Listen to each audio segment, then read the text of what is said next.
flesh and blood kicks off with Nolan heading to the airport to pick up his son, Henry. Things take an awkward turn when he accidentally locks himself out of his car. He tries to unlock it using a coat hanger, but gets stopped by airport security right as Henry arrives and walks into the scene. Nolan explains that they won't be spending much time together while he's on duty.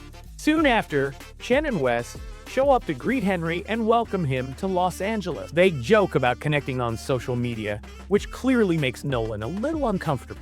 Back at the station, Gray and Captain Anderson meet with the team to check in. They mention that sometimes the best way to learn is to dive right in, so they'll be teaming up with the rookies for the day. Captain Anderson lets Gray pick his preferred senior rookie, which leaves Chen to go with her. As they head out, Bradford and Bishop make sure Chen understands just how intense working with the captain can be. Meanwhile, West can't help but wonder why he wasn't chosen by one of the higher-ups. Lopez tells him not to overthink it and shifts the conversation to her mom's obsession with whether she's bringing a date to her brother's wedding. Nolan stops by to show his son his uniform, and while they're there, they run into Dominic, Gray's daughter, who's just arrived to start her internship. The conversation between the four of them is noticeably awkward, but Dominique offers to keep an eye on Henry at the precinct so they can all grab lunch together. Out on patrol, Gray and Nolan share some back and forth banter. When they pull over a car with several violations, Gray continues to critique Nolan's every move. As they approach the vehicle, an older woman tries to charm Nolan into letting her off with just a warning. But when Gray notices her grown son sitting in the passenger seat, things quickly escalate. The woman suddenly kicks Nolan in the groin, though Gray manages to get the situation under control. Elsewhere, Bradford and Bishop argue over who gets to ride shotgun. They try to rope Chen into settling the matter, treating her like their personal caddy, but Captain Anderson shuts it down fast, telling them to figure it out themselves. Later, Anderson and Chen respond to a domestic dispute where a man is trashing the house after his wife decides to leave him. At first, it seems like things are calming down, but then the man bolts upstairs where he has a hidden gun.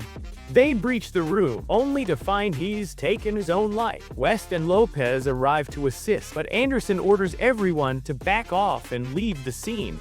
After bringing in the woman and her son, Nolan tries to get Gray to open up about his personal life, but Gray stays guarded and tells Nolan to stay focused on the job. Later, they respond to another domestic disturbance call and arrive to find two men, both bloodied, lying on the floor. As they check on them, the men suddenly attack, but Gray and Nolan manage to take control and subdue them. Back at the precinct, a defense attorney advises the suspect to keep quiet until legal counsel is present. Meanwhile, the robber continues exchanging snarky comments with Lopez. During lunch, West and Lopez encounter a lawyer, played by guest star Shawn Ashmore, chasing after someone who stole his briefcase. There's immediate chemistry and playful banter between him and Lopez as they decide to track the thief using a GPS signal hidden in the briefcase. When they find the suspect, Lopez takes him down hard, sparking a fiery, flirtatious exchange between her and the lawyer. Back at the station, Henry chats with Dominique and asks why it's such a big deal that her dad is out on patrol. She opens up about a past shooting incident that deeply affected their whole family. That tension rises even more when they see their dads return to the precinct, bruised and escorting two bloodied suspects in cuffs. Anderson and Chen respond to a heated parking dispute that quickly escalates when Anderson gets punched. Chen steps in right away and takes control of the situation. They bring the suspect back to the precinct, where everyone takes notice of Anderson's black eye. Later, while she's filing paperwork, a suspicious man begins asking odd questions about prison time. Before anyone realizes what's happening, he grabs Anderson's gun and takes a hostage. Thinking fast, Anderson distracts him by asking him to check if the safety is on, then seizes the moment to tackle him to the ground. Meanwhile, Bradford and Bishop check out a report of a mysterious squatter hiding in the basement of an apartment complex. As they investigate, Bradford pulls rank, but gets sprayed by a skunk, forcing both of them to make a quick exit.